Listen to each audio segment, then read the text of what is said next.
The Russian Prime Minister has visited the injured as a day of mourning was held for victims of the Moscow airport bombing. No one has claimed responsibility for the attack, but militant groups from the south are the main suspects. Moscow correspondent Norman Hermont reports. Just hours after the bombing that killed dozens of people, Moscow's Domodedovo airport was back to business as usual.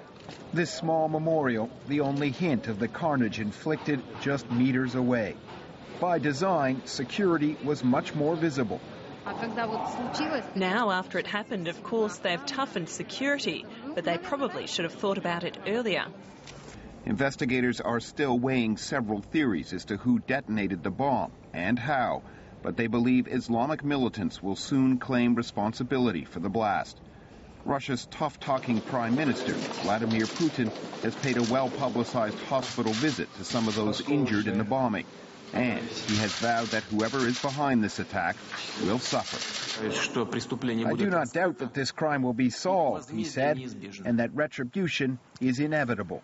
If, as expected, this bombing is linked to Islamic militants from the North Caucasus, it will only add to a growing list of attacks that have brought bloodshed to the very heart of Russia. Time and time again, Russia's leaders have vowed to crush the militants. Time and time again, they've failed. Analysts say this attack is just the latest evidence that the often brutal tactics used by Russia's security forces to target Islamic militants in the North Caucasus create a terrible backlash.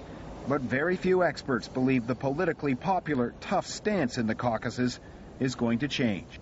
This is really a very sad and alarming thing to say about your country, but I can see no reason why Russia would become a more secure place.